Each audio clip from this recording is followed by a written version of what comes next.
Hey, welcome back to the show. My name is Justin with Just in This World, and yes, I am still just in. I am still in this world. That's how that should go. It has been a.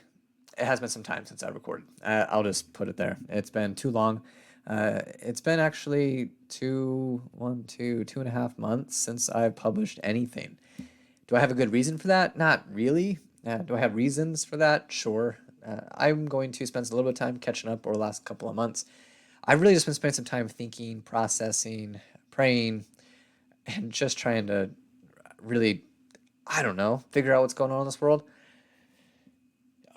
Probably like all of us are trying to figure out what's going on in this world, honestly. Apologies for that dramatic pause there as I think about the reality of this episode here. Do I have some great episodes planned and ready to come up? Sure. But I did not feel like I could just randomly start publishing again without talking about a little bit of what's going on, perhaps. Also, just touching base, catching up a bit. Since I last published, I have personally been just trying to keep up with life, and I'm sure many of you can relate to that. There's been a lot of ongoing change in my own personal life, which has been great and positive, and I'm blessed. I live a blessed life. I do, and I'm so grateful. I am grateful for this medium here, this opportunity. I've shared that before, and I will continue to share that because while I enjoy talking to myself, and there are plenty of people in my life that totally believe that, I actually really don't like talking all that much. I enjoy talking. I enjoy having conversation. I enjoy processing and working through things and thinking. And I also enjoy sharing what I've learned. Like I enjoy that. I enjoy reading. I enjoy study. I enjoy the intellectual side of life. But the truth is, we got to pay the bills. We got to work. We got to try and keep up with the inflation and the rest of everything that's going on in the world. And there's only so much time, as we've talked about ad nauseum here. You only have so much time. So the fact that you are using some of your time to either watch here on YouTube or whatever video channel you choose to stream through, or listening, just I mean, hey, Spotify is one of my friends. We get together often, and and I've got a couple of podcasts I really enjoy. So I recognize that you're giving up some of your time, some of your audible space between your ears to listen to me talk, and I want to add value there, and I want to actually share. And I've often talked about this being a opportunity to start a conversation that you can continue. This is a podcast that is meant to challenge the status quo a little bit. And what do I mean by that? I mean, there's a lot going on in the world. There's a lot that we can talk about. There's a lot of ways to respond to the way that the world is kind of doing its thing.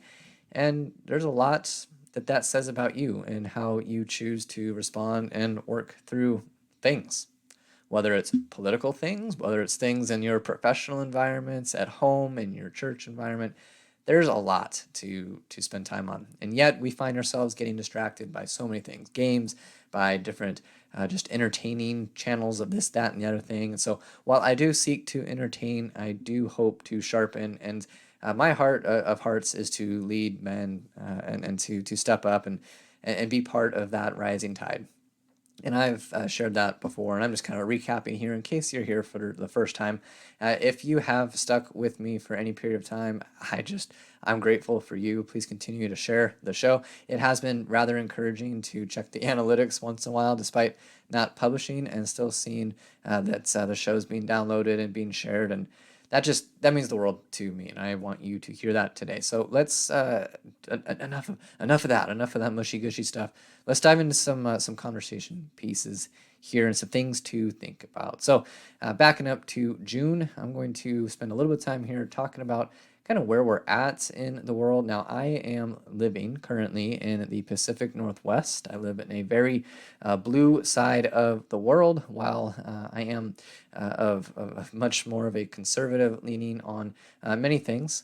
I wouldn't sit here and tell you that I think that the far right or far left of the conversation is even a valuable conversation anymore.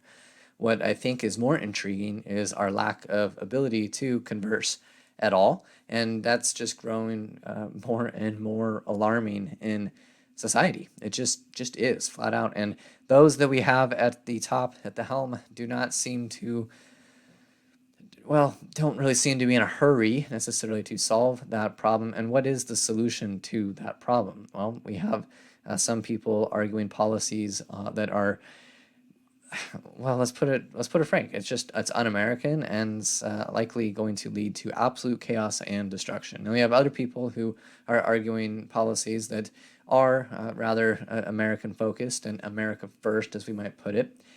And yet, most of Americans, when you actually stop and talk and think about it, probably find themselves somewhere in between this vast expanse. Now, what does that mean for the average day to day American who's trying to keep up with the bills, trying to keep up with what news they want to keep up with, or perhaps just trying not to burn out before this upcoming election in November? Which, let's be frank, that is a high likelihood. There's a high likelihood that the next couple of months are exhausting for everybody because you're going to have some people who only seem to have time to keep up with everything political, and that's all they ever want to talk about. And then you're going to have some people who don't want to hear anything about it at all, and they're just going to vote the way they want to vote, and just is what it is, or not vote. And we'll talk about that in the upcoming weeks too. I'm not just going to barrage you with a bunch of opinions and what you should and shouldn't do because at the end of the day, that's really not my role is to tell you what you should and shouldn't do. I am going to share candidly what I am doing and what I believe we should do, especially from a Christian perspective. After all, this is a podcast that is focused on being in this world and not of it. And so, how do we maintain not getting drawn into the world, but still maintain our presence in this world and not totally shut the world out? Because that would be the easy thing to do is just to stick your head in the sand and pretend like it doesn't matter. And to those of you who think that that is what you should be doing here and it's just doesn't matter because Jesus is going to come back, well, that's a partial truth. You're right. And in the end, this is going somewhere, and you and I know that it's going to go where it's going to go, and how it gets there. There's a lot of debate on that per se, but that doesn't mean that we should stick our head in the sand and pretend like there isn't anything that you can do. There isn't any way that you can be involved, especially when 90% of these conversations that you could be having about policy, about what the country is or isn't doing, or what your local candidate is running on, and what the basis of their campaign is, and what they're promising, and what's happening in your local governments. And by local, I mean, sure, you're statewide, but your county and your city and your school districts, what is happening at the ground level. All of these things do matter. And what probably matters the most for you is what's happening locally, what's happening right on your front doorsteps and right in your neighborhoods and in your local towns and cities and communities. That is probably where you could spend more of your time than worrying so much about the national side of things. Now, the national side of things matters, though. It absolutely does. You can't just, it doesn't really matter. My vote doesn't count.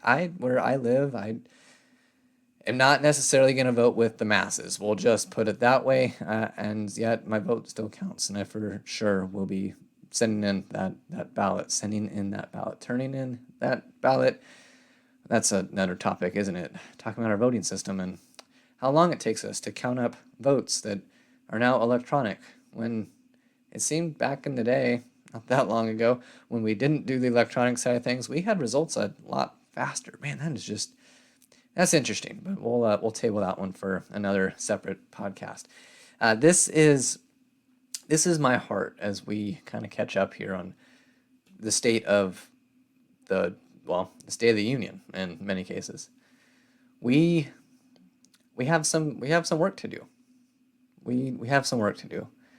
And that work is not just screaming and hanging up signs and flying the flag. And by the flag, I do mean the American flag, the one that's hung up on the front of my house right now. Yeah, there are some basic, easy things to do from a principled perspective that, yeah, it's marketing, it's advertising, it's inspirational to some, and you will let others know by a passive approach that they're not alone.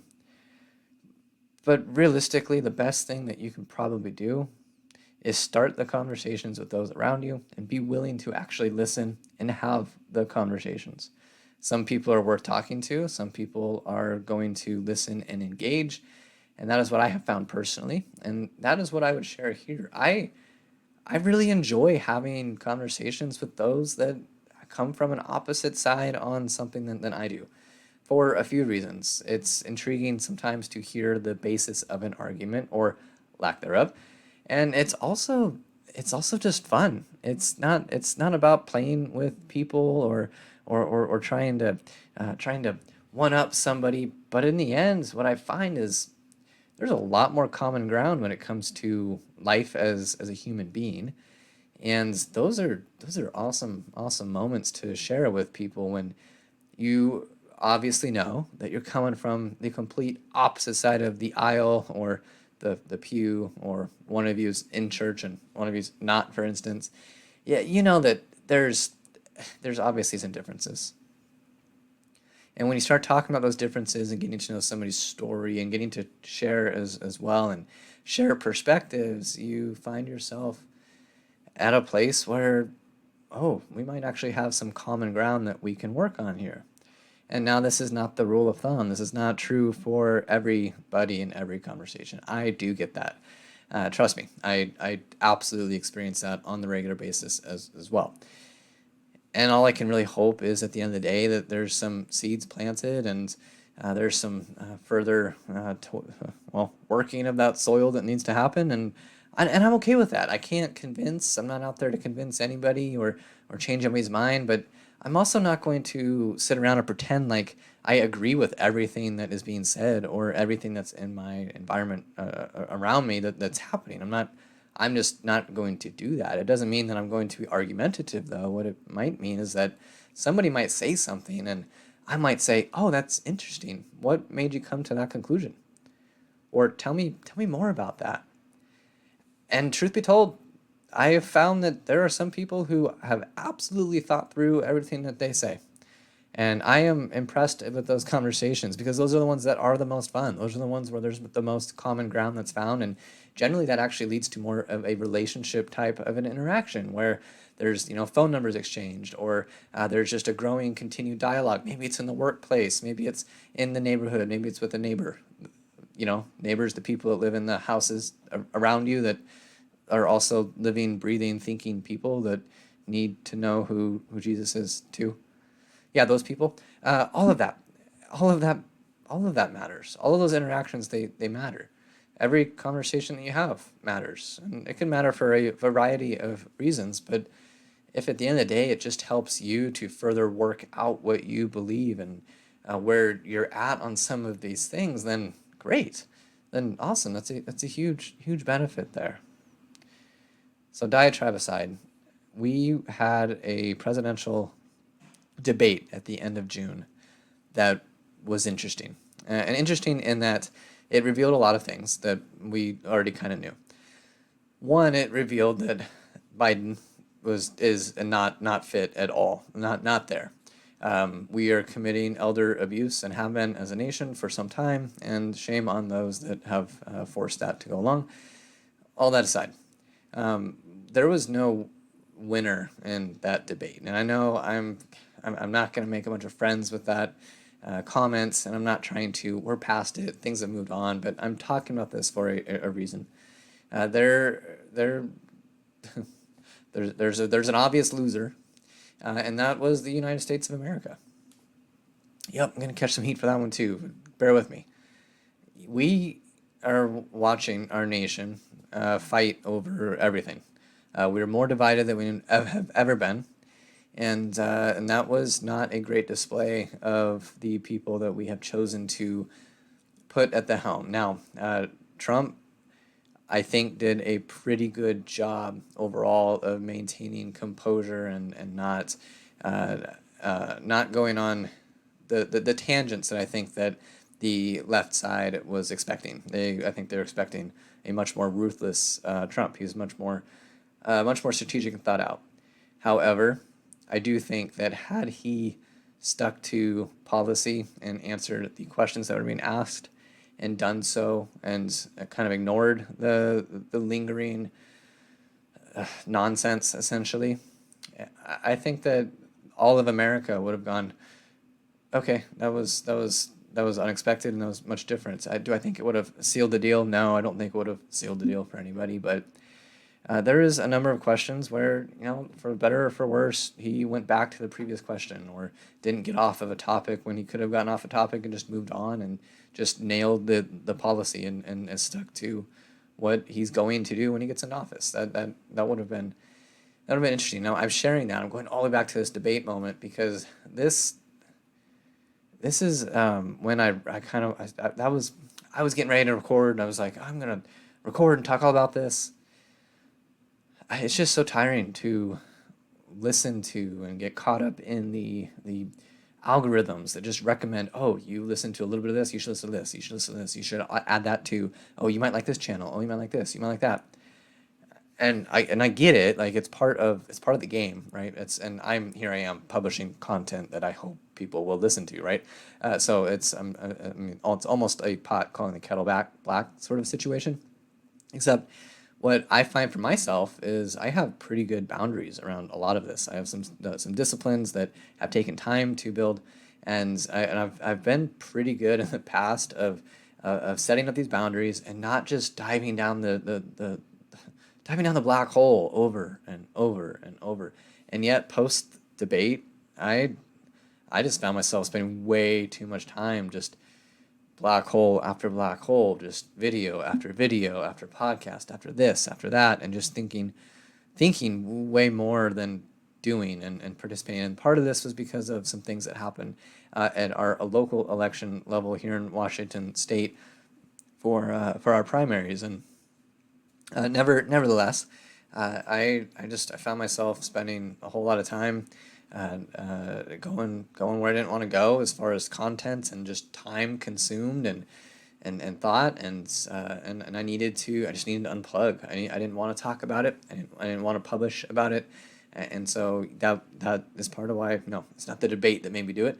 It's my decisions in the content that I consumed and how much time that was absorbing, how much mental space I was giving our country, our hemisphere. So here I am starting off this conversation. Yeah, you should pay attention. You should be involved, but you don't need to be all consumed. The all consuming nature of your life should be your relationship with Jesus. It should not be your relationship with YouTube or whatever medium that you get your news from.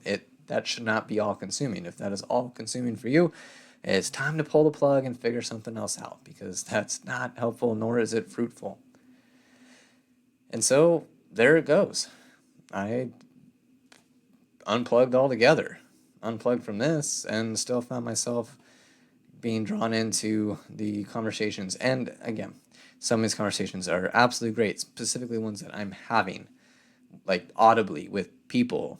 And those are probably the conversations that you enjoy the most. The conversations that are not so helpful are the ones that you have by yourself in your own head when you're driving around or when you're to and from, your errands or whatever it is, or sitting there at your cubicle at work and you're just thinking about how stupid everybody else is in the world around you and how dumb everybody is. Like, that's probably not the best conversation to be having, because that will absolutely influence the way that you, go figure, think about these people that you interact with on a day-to-day basis. And for some of you that are listening to this based on the download map and the geography of where people listen, some of you are like, I don't know what he's talking about. Everybody that I live around thinks the same way that I do and votes the same way, and we're, as red gets or as blue gets.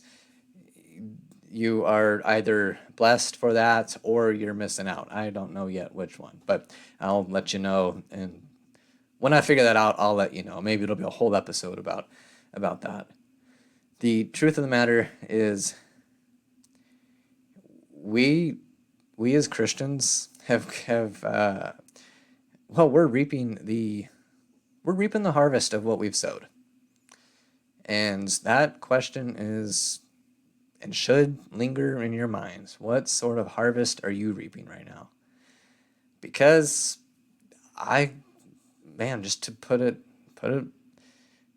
as blunt can be, where are we? I'm seeing channel after channel react and respond, and can you believe that they said this, and here we are. And I'm sure that there are some corners of the internets and some corners of the world that are experiencing really great leadership. I'm not beating up on every channel out there. There are some, honestly, that I absolutely enjoy. But we're no better at jumping on the bandwagon of hype and intrigue than the world. And that should be a red flag for us. That should be something that invokes in you kind of a reflection, a time of pause and respond, like, oh, you know what? Maybe I'm spending more time in the hype of things and not as much time in the reality of things. Maybe I'm spending more time liking and clicking and scrolling and less time actually interacting and engaging. And that's what I'm sharing with you today. That's kind of where I found myself. I'm like, okay, I'm sure I'm having some of the conversation dialogue I talk about having, and as it's convenient, I am, but I, just like anybody else, looking for the way out and the way not to have some of these conversations because I just don't want to. And I'm tired. I'm tired. I'm fatigued. We had a primary, and now goodness, like, I got to deal with this for another 2.5 months of, like, just back and forth and mudslinging. Like, this is, woohoo, this is fun. And yeah, I'm going to pay attention and be vigilant and watchful and engage in the conversations with others that we should be engaging in. And I'm going to be faithful. I'm going to choose to be faithful in these coming months and years, to lead from the front where I can, to pay attention to what's going on, and to not shy away from opportunity to love on somebody, absolutely, but to share the truth. To absolutely share the truth. To lovingly share the truth, but absolutely share the truth. Share what truly matters. And I hope that you'll join me. I hope that you'll join me in that. I hope you join me in that journey of being accountable to what you think, to be accountable to your relationship with God, to be accountable to your calling as a Christian, as somebody who professes to believe, that you'll be accountable to that you will follow through, that you will engage, that you will pay attention, and ultimately, that you'll remember where your number one priority should be and should lie. Because it's way too easy to get distracted. And a distracted church, a church that forgets what that North Star is, that true north, becomes absolutely worthless in this world. And probably just starts to look an awful lot like the world, and not like the church, not like the bride. Mid-July, actually, 13th of July, Trump almost gets shot. The absolute wackiness that unfolded after that, and the things that people said about wishing that it had actually taken him out. And then just the conspiracies and the this, that, and yeah, and now we still don't even know what happened. I mean, we know what happened, but like we don't know how. We have a good idea of how it happened, but we don't really know how it was allowed to happen. And yet, everybody's okay with this? Oh, wait, I'm sorry, not everybody. Part of the nation's not okay with it, but part of it is. Whether you're on the left side or the right side, you shouldn't be okay with what unfolded there. That should give you cause for alarm. And yet we just want to kind of sweep it under the rug and move on.